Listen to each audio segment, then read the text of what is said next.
Blood. That's what Thandiwe saw when she opened the small white box left on her doorstep at 3 a.m. Not much. Just enough to soak the child's school shirt folded inside. Lethu's shirt. The one with the small ketchup stain on the collar from last Tuesday's lunch. The one he'd been wearing when they took him. Underneath the shirt, a Polaroid photograph. Her 10-year-old son, bound to a chair, eyes wide with terror. A strip of duct tape across his mouth. Behind him, a man in a black mask holding a knife to his throat. The blade caught the camera flash, gleaming like a promise. On the back of the photo, written in red marker that looked too much like blood. 48 hours. Or we send you the rest of him in pieces. Thandiwe's scream shattered the pre-dawn silence of her Johannesburg apartment building. That was 72 hours ago. The deadline had passed 6 hours ago. Now, in the suffocating darkness of her living room, Thandiwe sat with the phone pressed to her ear, listening to a voice that would damn her soul, but might just save her son's life. Mrs. Dlamini, the smooth, Korean-accented voice said, I trust you've had time to reconsider our proposal. Her hand trembled so violently she could barely hold the phone. On the coffee table in front of her, the bloodied shirt, the photograph, and next to them, a loaded pistol she'd bought from a street dealer that afternoon. She didn't know how to use it. But if they'd already hurt Lethu, if her baby was already gone, she knew exactly what she'd do with it. Please, Thandiwe whispered, her voice raw from 3 days of crying. Please, I just want to hear my son. I need to know he's still alive. Silence. Long enough that her heart stopped beating. Long enough that she thought they'd already killed him. That this call was just them toying with her before they disappeared forever. Then, Mama. That single word detonated in her chest. Lethu's voice. Weak, terrified, but alive. Her baby was still breathing. Lethu. Baby, Mama's here. Mama's coming for you, I promise. The phone was ripped away from him. She heard him cry out, heard the sound of a slap, heard her son sobbing in the background. The voice returned, colder now, all false courtesy stripped away. You have 48 hours to deliver what we asked for, Mrs. Dlamini. But you've already proven you can't follow simple instructions. So now the price has changed. Now we take something from your son every 6 hours you delay. We've already started. No and no. Please, I'll do anything. I'll check your email. We've sent you proof that we're serious. You have 48 hours. Tick-tock, Mrs. Dlamini. The line went dead. Thandiwe's laptop sat open on the couch beside her. With shaking hands, she refreshed her inbox. One new message. No subject line. Just an attachment. She clicked it. The video was only 10 seconds long. But those 10 seconds showed her son screaming as they cut off his little finger. Thandiwe vomited onto her living room floor. When she could breathe again, when the world stopped spinning, she picked up the phone and made a call she swore she'd never make. To a number written on a business card she'd been given by a dangerous man in a parking lot 3 months ago. A man who'd told her, if you ever need help that the police can't give you, call me. She'd thrown the card away. But she'd memorized the number just in case. The phone rang twice. A male voice answered, speaking in Korean. Thandiwe's voice didn't shake anymore. Something inside her had broken, and what emerged from the shattered pieces was something harder, colder, capable of anything. My name is Thandiwe Dlamini, she said. 3 days ago, the Jinseong cartel kidnapped my son. They've hurt him. They're going to kill him. And the police won't help me. She paused, looking at the gun on her coffee table, at the bloodied shirt, at the photograph of her terrified child. I need to hire the Korean Mafia to save my son's life. And I don't care what it costs me. Thandiwe sat frozen, the phone still pressed to her ear, tears streaming down her face. In the harsh fluorescent light of her apartment, she looked at the woman reflected in the darkened television screen across from her. A stranger with haunted eyes and shoulders bent by an impossible weight. What would you do if your child's life hung by a thread, and the law couldn't protect them? The question wasn't rhetorical anymore. It was her reality. She thought back to 3 days ago when her life had last been normal. She'd been at her job as a bank teller, helping customers with their deposits and withdrawals, laughing with her colleague Namsa about their plans for the weekend. Her biggest worry had been whether she could afford to replace Lethu's worn-out school shoes before the end of the term. Then her phone had rung. An unknown number. A voice that made her blood run cold. We have your son. Those 4 words had been the end of everything she knew. The kidnappers had been methodical, clearly having watched her and Lethu for weeks. They knew his route home from school. They knew she was a single mother, that Lethu's father had died in a mining accident 3 years ago. They knew she worked at the bank. And most importantly, they knew she had access to something they wanted. Account information. Specifically, the accounts of several high-profile businessmen who banked at her branch, men with connections to money laundering operations, men who moved millions through seemingly legitimate channels. The Jinseong cartel wanted those account numbers, those routing codes, those precious pieces of information that would allow them to drain funds before anyone realized what was happening. It was sophisticated. It was calculated. And it would make Thandiwe a criminal, destroying what little life she'd managed to build for herself and her son after her husband's death. But what was a career, what was her freedom compared to Lethu's life? Thandiwe stood up, her legs unsteady beneath her. She walked to Lethu's bedroom door, pushing it open slowly. The room was exactly as he'd left it. Homework spread across his desk, a half-finished Lego spaceship on the floor, his posters of planets and galaxies covering every available inch of wall space. She walked to his bed and sat down, bringing Mr. Whiskers to her chest. The tears came harder now, her body shaking with silent sobs. She'd been so strong for 3 days, keeping herself together, telling herself she could fix this. But in the privacy of her son's empty room, the facade crumbled. What would you do in her place? Tell us in the comments where you're watching from and hit that like button if you think you'd fight to save your family. Thandiwe Dlamini hadn't always been alone. 3 years ago, her life had been different, harder in some ways but fuller.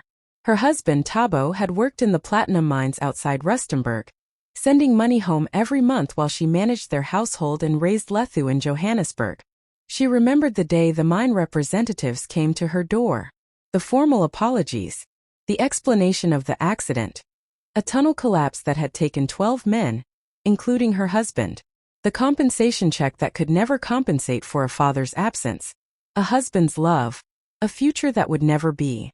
In the aftermath, Thandiwe had done what she'd always done. She survived. She'd taken the job at Johannesburg First National Bank, working her way from a junior clerk to a senior teller with access to sensitive client information. She'd scrimped and saved to keep Lethu in a good school, to pay for his extracurricular activities, to give him the opportunities she'd never had. And now, all of that was being threatened by men who saw her son as leverage, as a tool to be used and discarded. The Jinseong cartel. The name itself was relatively new to South Africa, but their influence had spread like a cancer through the criminal underground over the past 5 years. Led by Jean Sukhyun, a man whose very name was whispered with a mixture of fear and respect, the cartel had established itself as one of the most powerful criminal organizations in the region. Unlike the traditional South African syndicates, the Jinseong cartel operated with military precision. They specialized in financial crimes, money laundering, cyber theft, elaborate fraud schemes. But they weren't above using violence when necessary. Brutal, efficient violence that left no loose ends and sent clear messages to anyone who might consider interfering with their operations. Thandiwe had learned all of this in the 3 days since Lethu's kidnapping. She'd spent every free moment researching, trying to understand who had taken her son and why. The police, when she'd first reported it, had been sympathetic but ultimately useless. "Ma'am, we'll do everything we can," the detective had said, his eyes already showing the resignation of someone who knew the statistics. But in cases like these, especially with organized crime involved, the chances of... He trailed off, unable to finish the sentence. The chances of getting her son back alive were slim. The chances of the police actually tracking down and confronting a well-connected criminal organization were even slimmer. Thandiwe had left the police station feeling more alone than ever. She'd tried calling her family in Durban, her mother, her sisters. But what could they do? They had no money, no connections, no power against an organization like the Jinseong cartel. Her mother had prayed with her over the phone, had cried with her. But prayers and tears wouldn't bring Lethu home. She'd gone to her lawyer, an old family friend who'd helped her with Thabo's life insurance claim after he died. He'd looked over the situation and shaken his head gravely. "Thandiwe, if you give them what they want, you'll be charged with bank fraud, theft, conspiracy. You could go to prison for 20 years. And there's no guarantee they'll release Lethu even if you cooperate. These people, he'd leaned forward, his voice dropping to a whisper, these people don't leave witnesses. The implication had been clear. Even if she cooperated, even if she destroyed her life to give them what they wanted, they might kill Lethu anyway to eliminate the evidence. Thandiwe had walked out of the lawyer's office feeling like she was drowning, unable to breathe, unable to see any path forward that didn't end in tragedy. That night, sitting alone in her apartment, she'd thought about Lethu's birth. The difficult labor, the complications that had nearly taken both their lives. The moment they'd placed him in her arms, small and perfect in hers. The way he'd looked up at her with those wide, curious eyes, and she'd promised him silently that she would always protect him, always keep him safe. She'd failed. The thought was like a knife in her chest. She'd failed in the most fundamental duty of a mother. She'd let them take him. But she wasn't done fighting. Not yet. Have you ever been in a situation where everything you believed in turned upside down? Share your story below. Day 4 without Lethu began like the others, with Thandiwe waking from fitful sleep, momentarily forgetting the nightmare was real, then remembering with a crushing weight that made it hard to breathe. She'd called in sick to work. Her supervisor, Mrs. van der Merwe, had been understanding at first, but by the third day, her patience had worn thin. Thandiwe, I sympathize with your situation, but we need you here. We're short-staffed, and you have responsibilities. Responsibilities? The word was laughable. Her only responsibility was getting her son back alive. She'd hung up without responding, knowing she was probably fired but unable to care. What was a job compared to Lethu's life? This morning she decided to try one more avenue. She'd made an appointment with a human rights attorney, a woman named Sarah Kumalo who'd made a name for herself taking on cases against powerful organizations. If anyone could help her navigate this impossible situation, it might be Sarah. The attorney's office was in Sandton, the wealthy heart of Johannesburg's business district. Thandiwe took 2 taxis to get there, unable to afford an Uber, her body tense with anxiety the entire journey. Every moment away from her phone felt dangerous. What if the kidnappers called? What if Lethu needed her? Sarah Kumalo's office was modest but professional, with law books lining the walls and diplomas from prestigious universities displayed prominently. The attorney herself was younger than Thandiwe had expected, perhaps in her mid-30s, with sharp, intelligent eyes and an air of competence that gave Thandiwe her first flutter of hope in days. Mrs. Dlamini, Sarah said, shaking her hand firmly and gesturing to a chair. Tell me everything.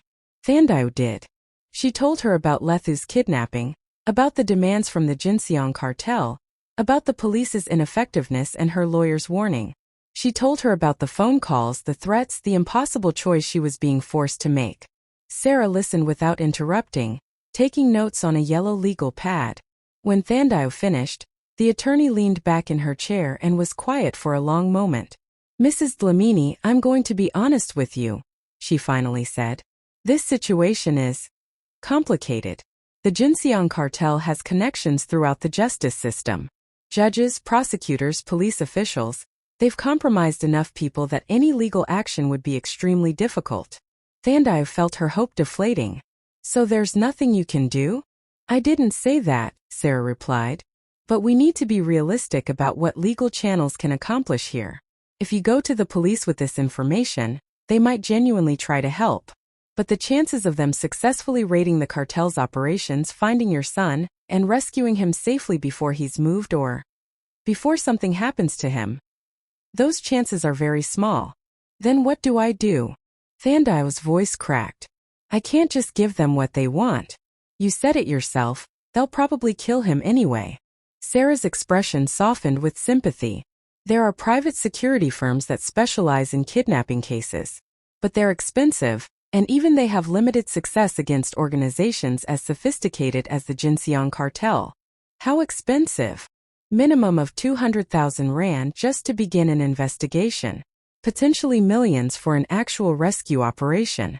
Thandiwe laughed, a bitter, broken sound. I have about 15,000 rand in savings. I can't. Her voice broke. I can't afford to save my own son. Sarah reached across the desk and squeezed Thandiwe's hand. Let me make some calls. I know people I can ask around, see if anyone has dealt with this specific organization before. Give me 24 hours. But Thandiwe didn't have 24 hours. She had less than 48 now, and time was slipping away like sand through her fingers. She left Sarah's office feeling more hopeless than when she'd arrived.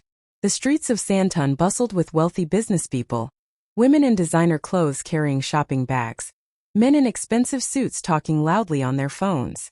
All of them moving through their lives unaware that just blocks away, a mother was dying inside, unable to save her child.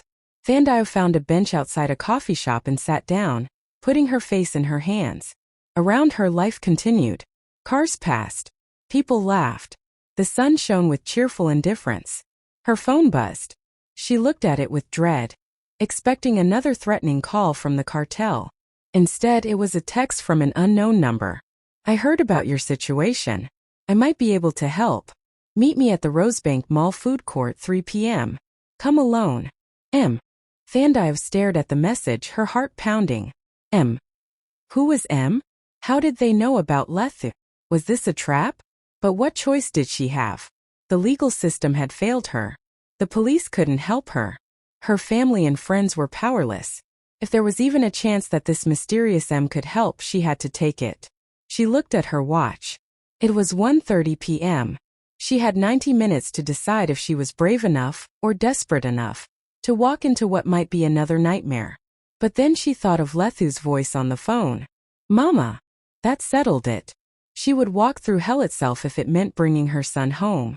Would you trust the system to protect you? Or would you take matters into your own hands? Let us know in the comments. Rosebank Mall was crowded for a Thursday afternoon, filled with students on lunch breaks and mothers with young children. Thandiwe wove through the crowds, her eyes scanning for anyone who looked like they might be M. Her nerves stretched to the breaking point. The food court was on the second level, overlooking the main shopping concourse. Thandiwe found an empty table near the railing and sat down, her back to the wall so she could see anyone approaching. Her phone read 2:58 p.m. At exactly 3 p.m., a man slid into the chair across from her. He was Asian, probably in his late 30s, with sharp features and eyes that seemed to catalog everything in his surroundings in a single sweep. He wore an expensive-looking black suit and moved with the controlled grace of someone trained in combat. Everything about him screamed danger. Mrs. Dlamini, he said, his English carrying the same Korean accent as her son's kidnappers. Thandiwe's blood ran cold. My name is Min Jae Park. I believe we have a mutual problem. Did you take my son? Thandiwe hissed, her hands clenching into fists on the table. If you hurt him, I swear. I didn't take your son, Min Jae interrupted, his voice calm. But I know who did. Jin Suk-hyun and the Jinseong cartel. They're former associates of mine. Thandiwe stared at him, trying to process this information. Former associates? I used to work for Jin Suk-hyun, Min Jae said. I was his right hand, his enforcer. But we had a disagreement about his methods, particularly his recent expansion into kidnapping and extortion. When I tried to leave the organization, Jin made it clear that wasn't an option. So I took measures to ensure my freedom. What kind of measures? The kind that made me Jin's enemy instead of his employee. Minji's expression was unreadable. Which brings us to why I'm here. I've been tracking Jin's operations, waiting for an opportunity to strike back. Your son's kidnapping presents that opportunity. Thandiwe felt like she was falling, the world tilting beneath her. I don't understand. What do you want from me? The same thing Jin wants. Access to those bank accounts. But unlike Jin, who plans to simply drain the funds and disappear, I intend to use that information to destroy his entire money laundering network. With those account records, I can expose his operations to law enforcement agencies that aren't in his pocket, international authorities who've been trying to build a case against him for years. And my son. Thandiwe's voice was barely above a whisper. What about Lethu? Min Jae leaned forward, his eyes intense. I help you get the information Jin wants. You give it to me instead. I use it to take down Jin's operation, which will create enough chaos that I can extract your son during the confusion. Jin gets nothing, loses everything, and you get Lethu back. Sounded too good to be true. Thandiwe's mind raced, looking for the trap, the catch. Why would you help me? What do you get out of this? Revenge, Min-jae said simply. Jin killed my brother when he tried to leave the cartel. He did it to send me a message to show me what happens to people who betray him. Your son isn't the first child he's used as leverage, Mrs. Dlamini. But if I have my way, he'll be the last. Thandiwe studied the man across from her. Every instinct screamed that she shouldn't trust him, that he was just another predator trying to use her. But there was something in his eyes when he mentioned his brother, a flash of pain that looked genuine. How do I know you're telling the truth? She asked. How do I know you're not working with Jin? That this isn't just another way to manipulate me? Min-jae pulled out his phone and brought up a photo. It showed two men, both Asian, both smiling at the camera. One was Min-jae, younger and less hardened. The other was clearly his brother. Same features, same eyes, but softer, gentler. His name was Dae-young, Min-jae said quietly. He was 23 years old, studying engineering at Wits University. He got involved with the cartel to pay his tuition, just low-level courier work. When he tried to leave, Jin had him thrown off a building and made it look like suicide. His jaw clenched. That was 8 months ago. I've been planning my revenge ever since. Thandiwe looked at the photo, at the two brothers frozen in a moment of happiness that would never come again. She thought of Lethu, of all the moments they'd never have if she didn't get him back. Even if I wanted to help you, she said slowly, I can't access those accounts without being caught. The bank has security measures, cameras, protocols. I'd be arrested within hours. I know, Min-jae said. That's why I have a plan. Jin wants you to extract the information manually, to avoid leaving a digital trail. But what he doesn't know is that I have a contact in your bank's IT department. Someone who can temporarily disable the security logs for your terminal, give you a clean window to access the accounts without triggering any alarms. Who? Better you don't know names. The less you know, the safer you are. Min-jae pulled out a small USB drive and slid it across the table. This contains a program that will mask your activity. Plug it into your terminal before you access the accounts. It will make it look like routine maintenance rather than unauthorized access. Thandiwe picked up the USB drive with trembling fingers. It was so small, so insignificant looking. Yet it represented a choice that would change everything. And if I do this, she said. If I help you, you promise you'll get Letha back safely? I promise I'll do everything in my power to rescue your son, Min-jae said. But I won't lie to you, Mrs. Dlamini. This is dangerous. Things could go wrong. Jin's men are professionals, and they won't hesitate to kill if they think they're being betrayed. If you do this, you need to understand that you might not survive. I don't care about surviving, Thandiwe said fiercely. I care about my son surviving. Min-jae nodded slowly. Then we have a deal. Wait, Thandiwe said. Why should I trust you over Jin? How do I know you're not just going to take the information and abandon me? You don't, Min-jae admitted. Trust is a luxury neither of us can afford right now. But consider this. Jin has no reason to keep Lethu alive once he has what he wants. I, on the other hand, need you to survive so you can testify about the cartel's operations once this is over. Your survival is in my best interest. It was a cold calculation, but it made sense. Thandiwe took a deep breath, feeling like she was standing on the edge of a cliff, about to jump. When do we do this? She asked. Tonight, Min-jae said. Can you get into the bank after hours? Thandiwe thought about her security clearance, her key card that allowed her access to the building during off hours for emergency situations. Yes, but there will be security guards. I'll handle the guards. You focus on getting that information. Once you have it, bring it to me. I'll give you the address of a safe house. Don't go home after you leave the bank. Jin will have people watching your apartment. Come straight to me. And then what? And then we start the clock. Once Jin realizes he's been betrayed, he'll either try to cut his losses and flee, or he'll retaliate.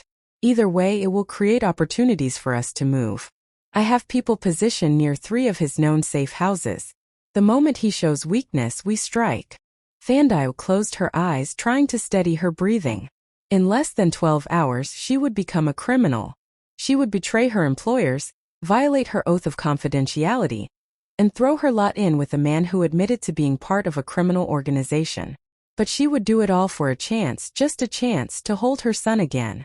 "Okay," she whispered. "Okay, I'll do it." Min-jae stood, his expression softening slightly. "Your son is lucky to have a mother like you, Mrs. Dlamini.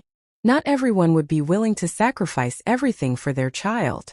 "Every mother would," Thandiwe said. "If you have to think about it, you're not really a mother." Min-jae's lips twitched in what might have been the ghost of a smile. "Tonight then. I'll text you the details." He paused, then added, "For what it's worth, I'm sorry you were dragged into this. You seem like a good person." "Good people don't always survive in this world," Thandiwe said bitterly. "No," Min-jae agreed. "But they're worth fighting for." He walked away, disappearing into the crowd as smoothly as he'd appeared. Thandiwe sat alone at the table, the USB drive clutched in her palm, feeling like she'd just made a deal with the devil. But if the devil could save her son, she'd gladly shake his hand. If your family was in danger, would you make the same choice? Drop a comment, hit that like button, and share this with someone who would understand. The bank was eerily quiet at 11 p.m.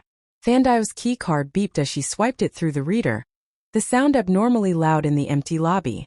Her heart was hammering so hard she thought it might burst through her chest. She told the security guard, James, that she needed to retrieve some files for an early morning meeting.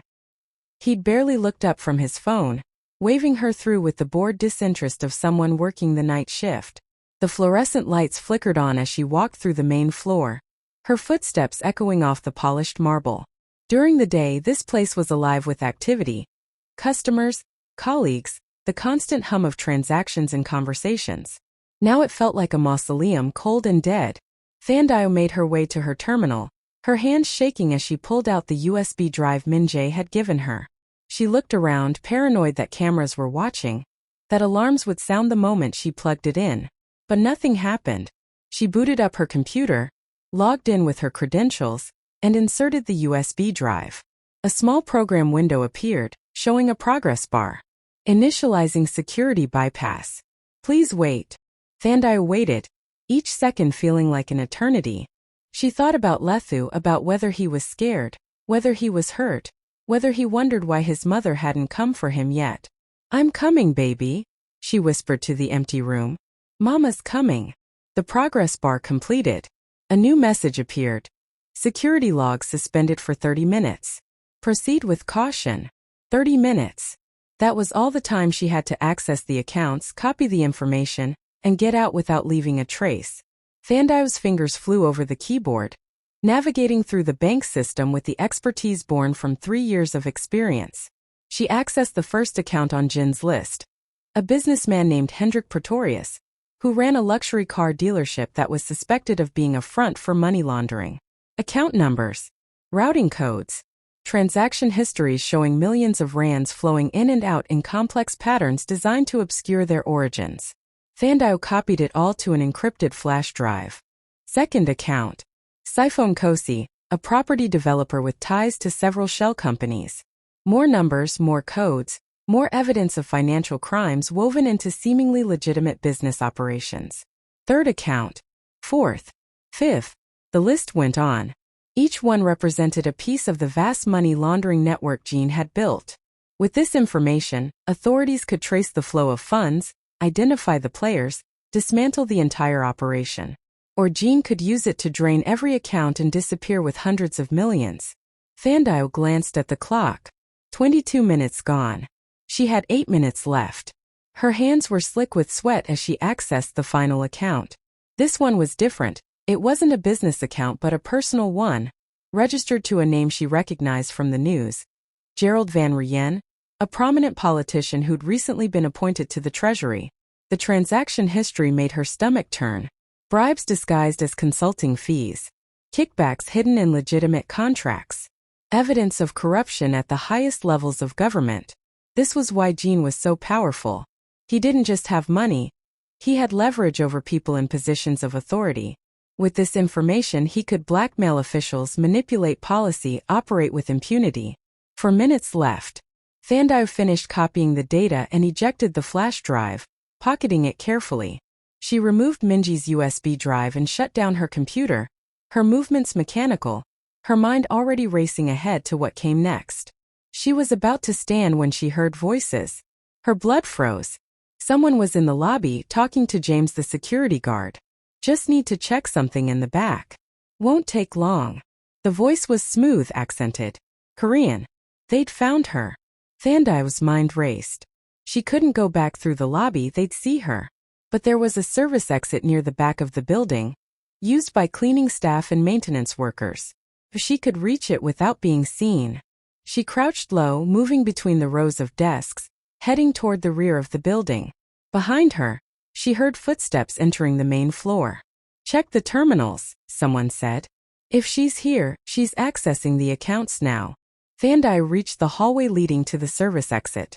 She ran, no longer caring about the noise, knowing her only chance was speed. Behind her, shouts erupted. There! Stop her! She hit the service exit at full speed, bursting out into the alley behind the bank. The cool night air hit her face as she ran, her sensible work shoes slapping against the pavement. Behind her, the door slammed open again. Thandiwe knew these streets, had walked them for 3 years. She ducked into a side alley, then another, her lungs burning, her legs screaming. She could hear them behind her gaining ground. Then a car screeched to a stop beside her, the passenger door flying open. Get in! Minji's voice. Thandiwe didn't hesitate. She dove into the car, and Minji hit the accelerator before she'd even closed the door. The vehicle fishtailed, then shot forward, racing through the empty streets. Behind them, their pursuers stopped, one of them pulling out a phone. Did you get it? Minji asked, his eyes on the rearview mirror.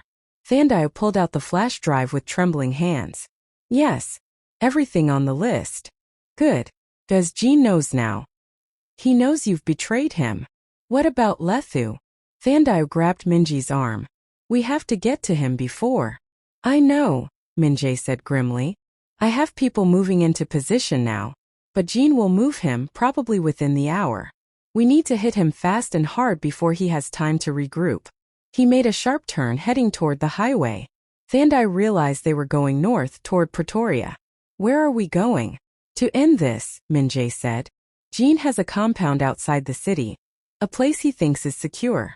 That's where he'll take Lethu when he realizes his operation is compromised. We're going to get there first. Thandiwe looked at him, this man she'd met only hours ago, this criminal who'd offered her a deal born of mutual desperation and revenge. How many men does he have there?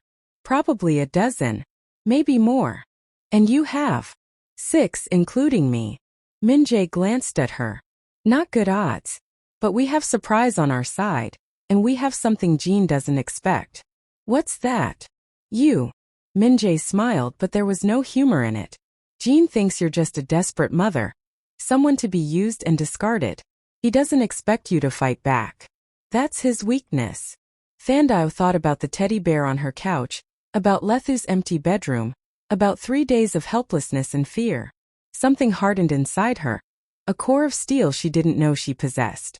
Tell me what you need me to do, she said. You won't believe what happens next. Stay with us for the shocking turn of events. Don't forget to subscribe and turn on notifications to catch every twist in this crazy story. The sewer entrance was exactly where Minji said it would be. Hidden in a drainage ditch about 50 meters from the compound's outer wall, covered by an old metal grate that had been rusted and forgotten for years. Choi used bolt cutters to break the corroded lock, the sound of metal snapping seeming impossibly loud in the quiet night. But no alarms sounded, no lights turned on. They were still undetected. Minji pulled the grate open, revealing a dark tunnel that descended into the earth. The smell that wafted up was overwhelming. Sewage, decay, stagnant water. Thandiwe gagged, covering her mouth. It gets worse before it gets better, Minji said, pulling on a head-mounted flashlight. Stay close, watch your footing, and try not to think about what you're walking through. He descended first, disappearing into the darkness. Choi went next, then Peter, a quiet Afrikaner man who'd barely spoken all evening. Thandiwe went last, her heart hammering as she climbed down the rusted ladder into hell. The tunnel was worse than she'd imagined, only about 1.5 meters high, forcing them to crouch as they moved forward. The floor was covered in 6 inches of foul-smelling water that soaked through her boots immediately. Things floated in the water, things she tried very hard not to look at too closely. Rats. There were rats everywhere, scurrying away from their flashlights, squeaking protests at the invasion of their territory. Thandiwe bit back a scream as one ran across her foot. They moved in single file through the tunnel, the only sounds their breathing and the splash of their footsteps through the filthy water. Thandiwe's back ached from the cramped position, her legs burned from the awkward crouch walk, and her stomach churned from the smell. But she pushed forward. Lethu was close. Her baby was somewhere above them, trapped and terrified, waiting for his mother to save him. After what felt like an eternity but was probably only 20 minutes, Min-jae held up a hand, signaling them to stop. He pointed up with his flashlight, illuminating a ladder leading to what looked like a sealed hatch. "This is it," he whispered into his comms. "The access point into the compound's basement. Our contact should have unlocked it from the inside." He climbed the ladder and pushed on the hatch. It didn't move. He pushed harder. Still nothing. "Fuck," Min-jae muttered. "It's still locked." "Your inside source failed?" Peter whispered. "Or they've been compromised." Min-jae tried the hatch again, throwing his shoulder against it. The metal groaned but didn't give.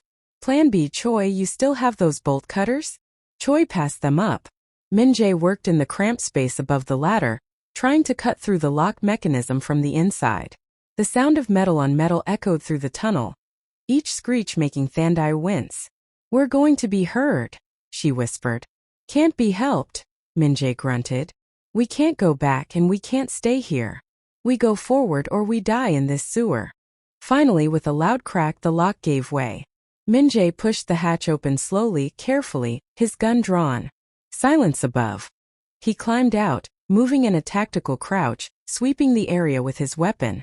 After a moment, he gestured for the others to follow.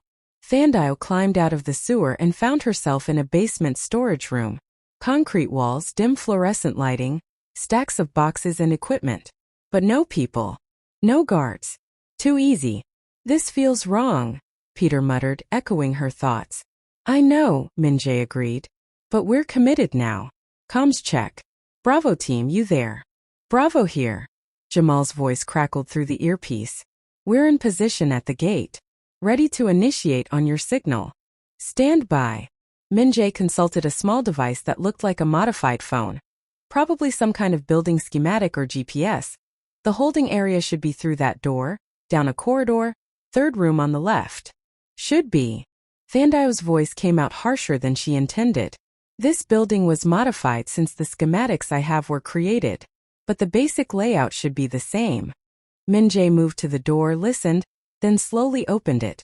The corridor beyond was empty but better lit. Institutional lighting, tile floors, walls painted industrial gray. It looked less like a criminal compound and more like a prison, which Thandiwe supposed was exactly what it was. They moved down the corridor in tactical formation, Min-jae on point, Choi covering the rear, Peter and Thandiwe in the middle. Every shadow seemed to hide a threat. Every sound made her heart jump. "First room on the left." Min-jae checked. "Empty, just storage." "Second room." "Also empty." "Third room." Min-jae held up a hand, signaling them to stop. He pointed at the door. Unlike the others, this one was reinforced steel with a heavy lock. And standing guard outside it, one man armed, alert. The guard hadn't seen them yet. He was facing away, looking at his phone. Min-jae made a series of hand signals that Thandiwe had learned during the briefing. "Choi. Silent takedown. Now." Choi moved like a ghost, somehow making no sound despite his size. He crossed the distance to the guard in seconds, his arm wrapping around the man's throat in a chokehold before he could even react. The guard struggled, tried to cry out, his hands scrabbling at Choi's arm. But Choi was too strong, too skilled. Within 30 seconds, the guard went limp. Choi lowered him to the floor gently. "Dead," Thandiwe whispered. "Unconscious," Choi replied. "Maybe brain damage from lack of oxygen. Maybe dead in a few minutes. Not our problem." Thandiwe looked at the unconscious man, at his face slack with unconsciousness, and felt nothing. No pity, no remorse. This man had been guarding her son. He was complicit in Lethu's torture. Whatever happened to him, he'd earned it. Min-jae worked on the lock using some kind of electronic bypass tool.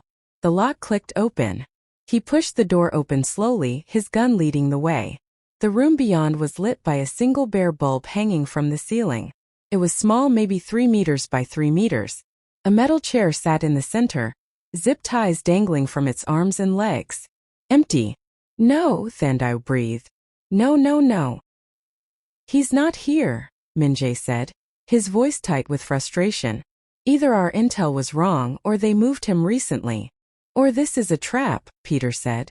As if in response, alarms began blaring throughout the compound. Red emergency lights started flashing in the corridor. Fuck. Min-jae cursed. They knew we were coming. Bravo team, initiate diversion now. We need that distraction. Through the earpiece, Thandiwe heard Jamal respond.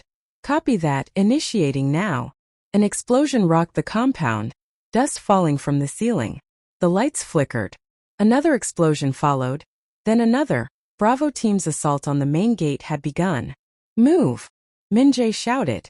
We find the kid and we get out. He has to be somewhere in this compound. They ran back down the corridor, no longer worried about stealth. Throughout the building she could hear shouting, running footsteps, the sounds of Jin's forces mobilizing to repel the attack. Where would they move a high-value hostage? Thandiwe asked as they ran. Somewhere secure.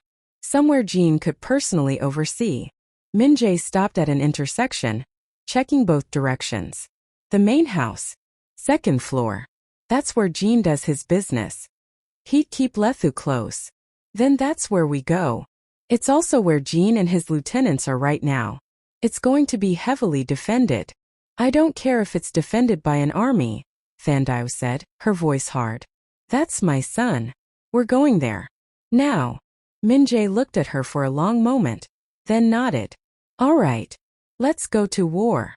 Getting to the main house required crossing an open courtyard. Through the windows Thandiwe could see the chaos Bravo team had created. Explosions at the main gate, tracer fire lighting up the night, Jin's guards scrambling to defensive positions. They're good, Peter muttered, watching the assault.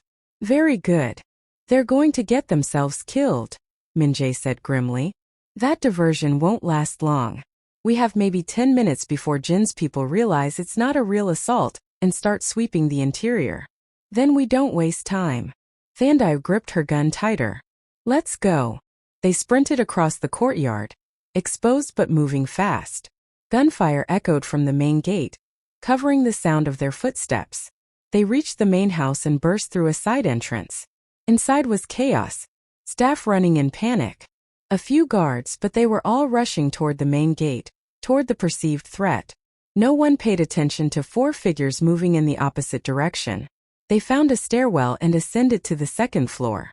The corridor here was different. Plush carpet, expensive artwork on the walls, mahogany doors. This was Jin's personal domain. At the end of the corridor 2 guards stood outside a door. Unlike the panicked guards they'd seen elsewhere, these 2 were calm, professional, weapons ready. They saw Min-jae and his team and immediately raised their guns. Down! Min-jae shouted. Gunfire erupted. Thandiwe hit the carpet hard, her ears ringing from the sound of weapons firing in the enclosed space. Min-jae and Choi returned fire, their shots precise and controlled. One guard went down immediately, a red flower blooming on his chest. The other dove behind a decorative pillar, still shooting. Peter flanked left, taking a position behind an antique cabinet. He fired twice.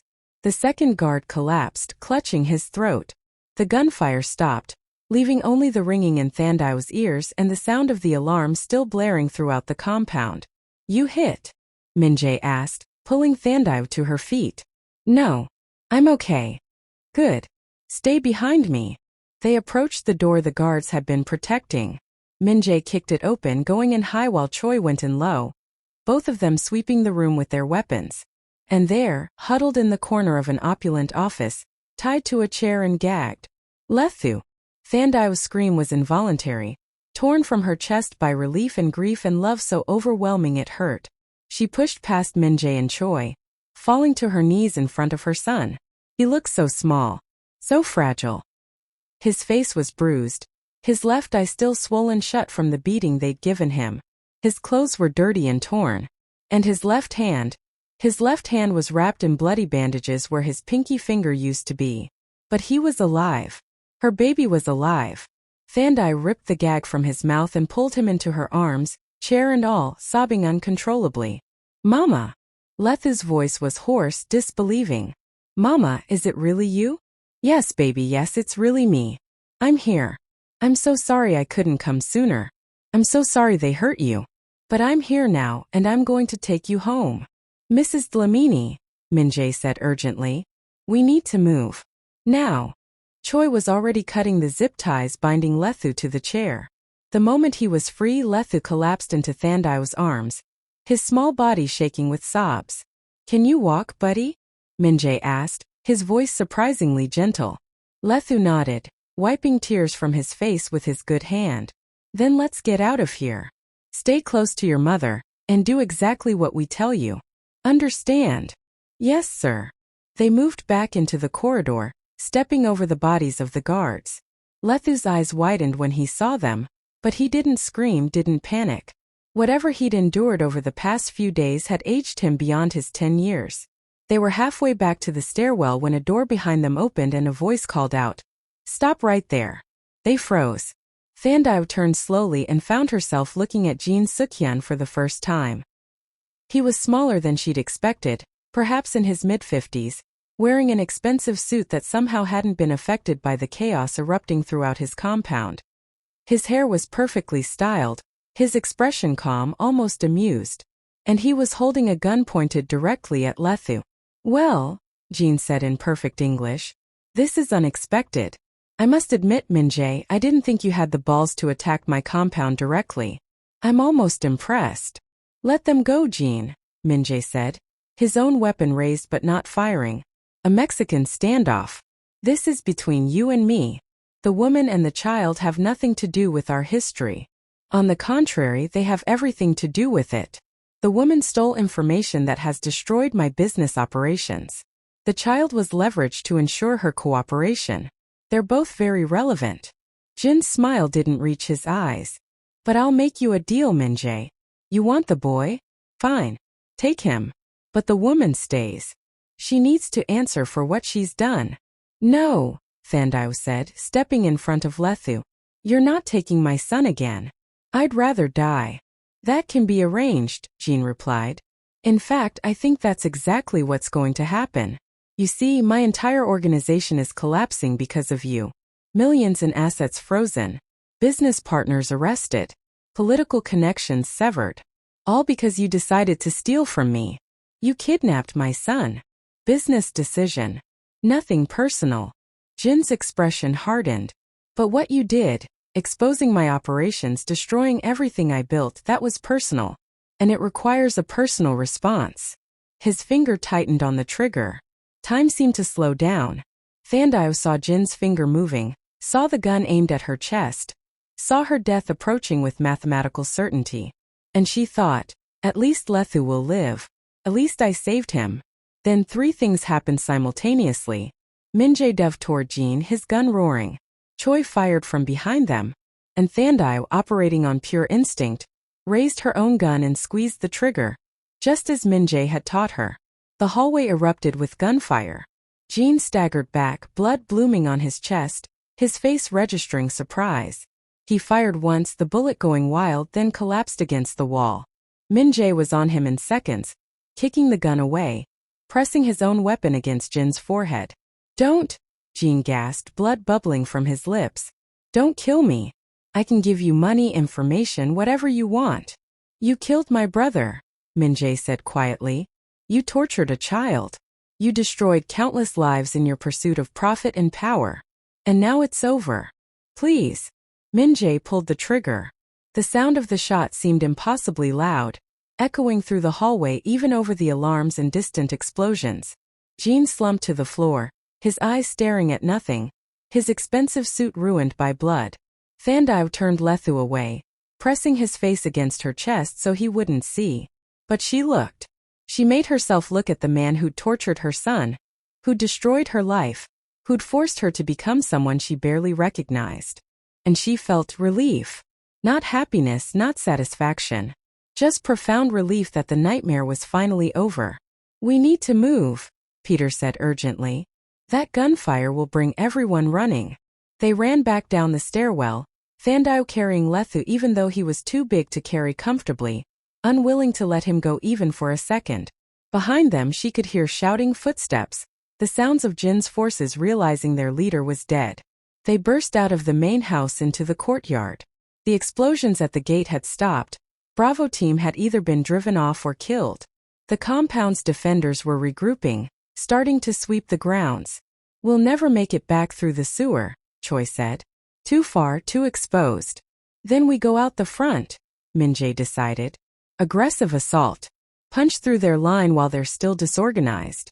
Bravo team, if you're still alive, we're coming to you. Cover us." "Copy that." Jamal's voice came through, strained and breathing hard. "We're still here." "Barely. Make it fast." They ran toward the main gate. Guards appeared, tried to block their path. Min-jae and Choi fired without hesitation, dropping anyone who got in their way. Peter took a bullet in the shoulder but kept running, his face twisted in pain.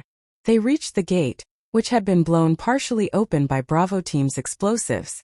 The delivery truck was still there, covered in bullet holes but apparently functional. Jamal was behind it, laying down covering fire while Sizwe tended to David, who appeared to be seriously wounded. "Where's Park?" Min-jae shouted over the gunfire. "Dead," Jamal responded grimly. "Took an RPG to the face 5 minutes ago." They piled into the truck. Min-jae took the driver's seat, gunned the engine, and they smashed through what remained of the gate, bullets pinging off the truck's armor. And then they were out, racing down the dark country road away from the compound, away from Jin's corpse, away from the nightmare. Lethu was crying in Thandiwe's arms, but they were good cries, relief cries. She held him tight and cried too, her whole body shaking with the release of tension she'd been holding for 4 days. "You came for me," Lethu kept saying. "Mama, you came for me. Always, baby. Always. I'll always come for you." In the driver's seat, Min-jae watched the compound receding in the rearview mirror, flames now visible from inside. Someone had started a fire, probably destroying evidence. Jin's organization was done. Without him, without money, without the fear he'd used to maintain control, it would collapse within days. "Dae-young," he whispered to his dead brother. "It's over. You're avenged." But the price had been high. Park was dead. David might not make it. Peter was seriously wounded. And Thandiwe had killed a man tonight. Maybe more than one in the chaos of the firefight. She'd have to live with that for the rest of her life. But she'd also saved her son. And in the end, wasn't that what mattered most? The most shocking moments are still to come. Don't miss the aftermath and surprising twist that changes everything. Hit that subscribe button now. They abandoned the truck on the outskirts of Johannesburg, splitting up into smaller groups to avoid detection. Min-jae had arranged safe houses where they could lay low, while the police investigated what they were already calling the Pretoria Massacre. Thandiwe and Lethu went to a small apartment in Rosettenville, clean but basic, with food in the refrigerator and medical supplies in the bathroom. Choi came with them, serving as their bodyguard while Min-jae dealt with the aftermath of the operation. The first thing Thandiwe did was tend to Lethu's wounds. His face, his ribs where they'd beaten him, and most importantly, his hand where they'd amputated his finger. "The wound is infected," she said, examining the bloody bandages. "We need to get you to a hospital." "No hospitals," Choi said firmly. "Police are looking for everyone involved in tonight's raid. Hospital means questions we can't answer. My son has an infected wound. He could lose his whole hand if it's not treated." "I'll get a doctor," Choi said. "Someone who owes us favors and won't ask questions. But no hospitals." He made a call, speaking rapidly in Korean. 20 minutes later, there was a knock at the door. A middle-aged Asian woman carrying a medical bag. "I'm Dr. Lee," she said in accented English. "Let me see the wound." She examined Lethu's hand with professional efficiency, cleaned the infection, applied proper bandages, and gave him antibiotics. "He'll heal, but the finger won't grow back. He'll need reconstructive surgery eventually to close the amputation properly." After she left, Thandiwe gave Lethu a bath, washing away the grime and blood and horror of the past 4 days. He was quiet throughout, lost in his own thoughts, processing trauma no 10-year-old should have to endure. When he was clean and dressed in fresh clothes, Thandiwe put him in the bed and lay down beside him, holding him close like she used to when he was smaller. "Mama," Lethu said quietly, "did you kill people tonight?" Thandiwe's breath caught.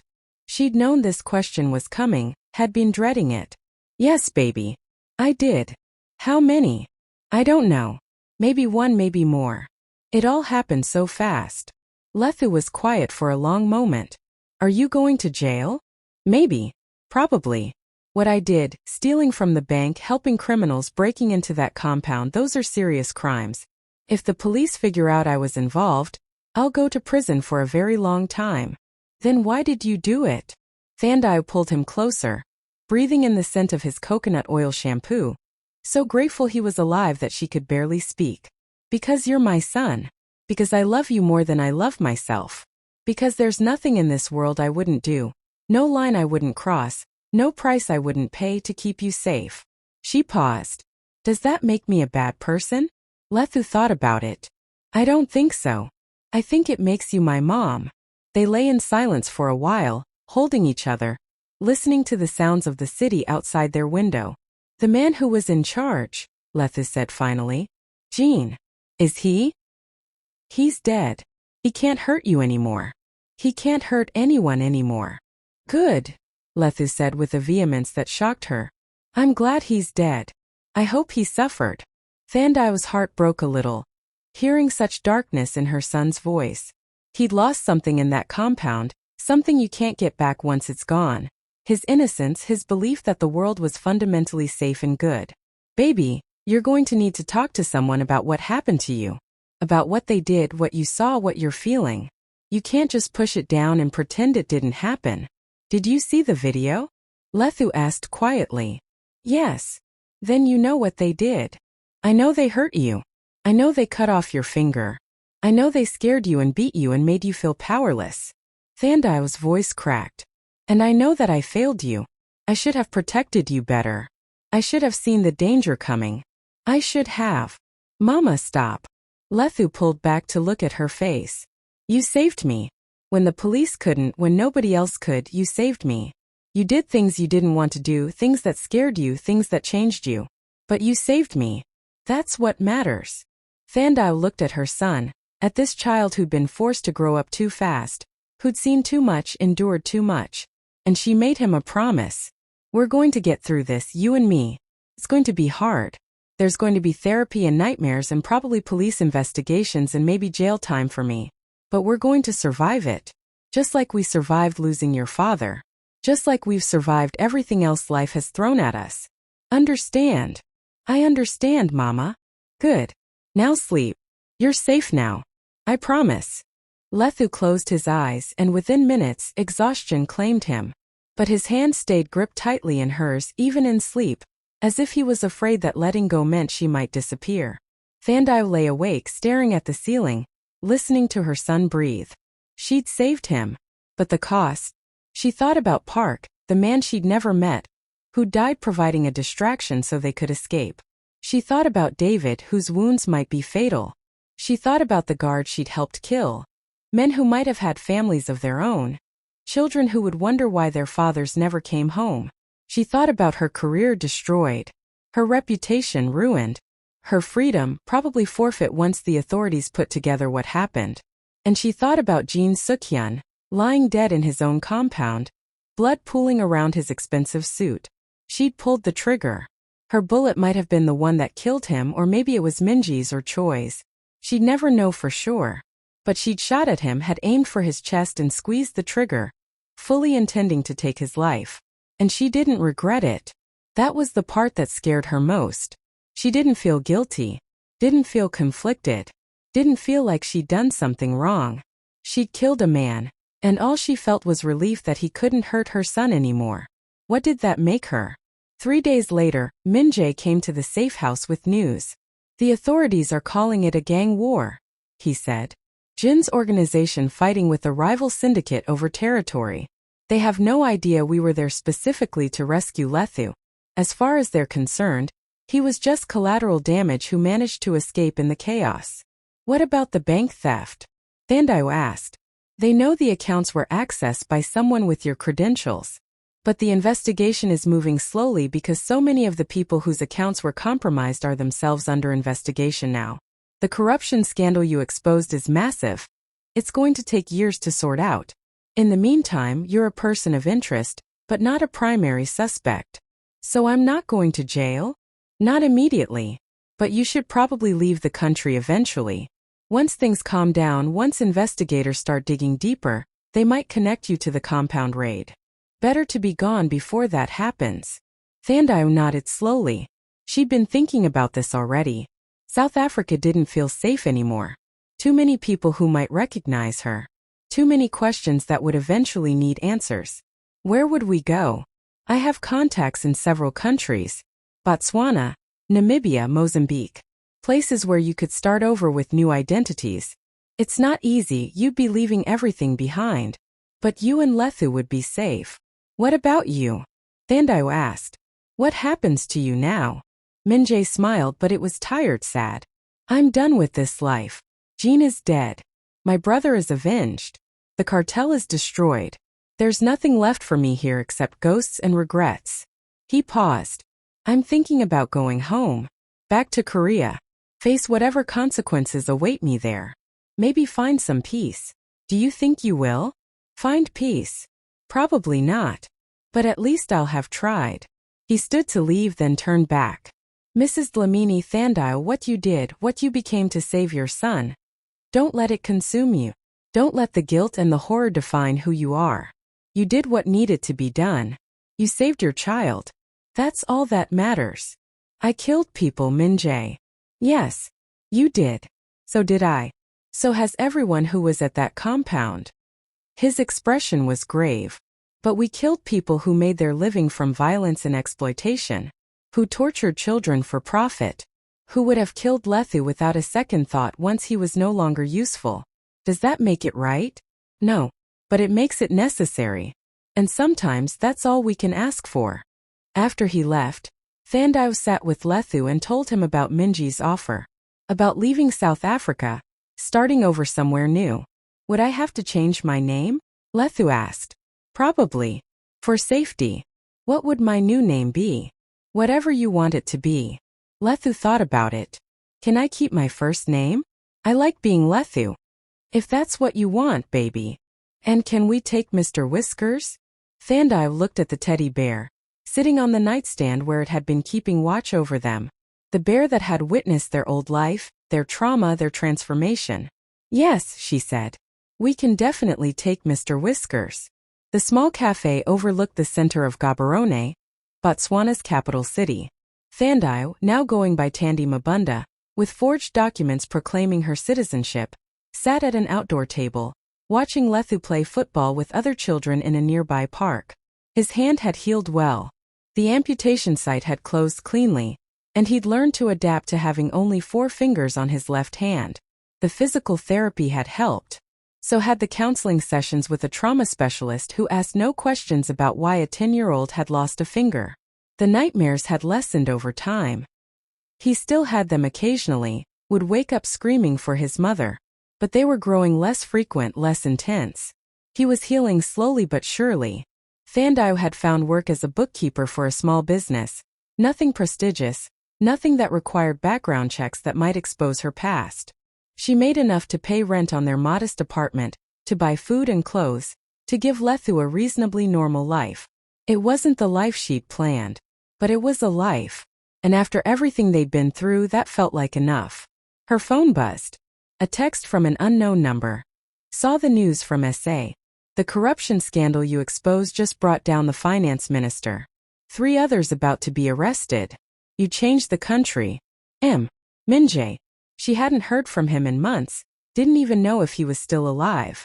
But apparently he was keeping tabs on the fallout from their actions. She deleted the message without responding. The less connection she had to that night, the better. Mama, did you see? I scored a goal. Lethu ran up to the table, his face flushed with exertion and happiness. He looked like a normal kid now, playing with friends, laughing, living. Looking at him, Thandiwe thought about the question he'd asked her that first night in the safe house. Does that make me a bad person? She still didn't know the answer. Maybe she never would. She'd broken laws, committed crimes, killed people, destroyed her career and reputation, become the kind of person she'd always despised, someone who took justice into her own hands because the system had failed her. But her son was alive. Her son was healing. Her son had a future. And in the end, wasn't that all that mattered? I saw a baby, she said, pulling him into a hug. I'm so proud of you. Can we get ice cream? Sure. Let me just finish my coffee. As Letha ran back to his game, Thandiwe looked out over the city. Her new city, her new life, her new identity. She thought about the woman she used to be, the bank teller who followed rules and trusted systems and believed the world was fundamentally just. That woman was gone, dead and buried in a compound outside Pretoria. In her place was someone harder, someone who'd learned that sometimes love means becoming a monster, that sometimes saving someone requires destroying yourself, that sometimes the only way to protect your family is to burn down the world. She'd made her choice. She'd live with the consequences. But every time she looked at Letha, every time she heard him laugh, every time she watched him play and grow and live, she knew she'd make the same choice again. Every single time. Because that's what mothers do. They fight. They sacrifice. They transform into whatever they need to be to keep their children safe. Even if it costs them their souls. Especially then.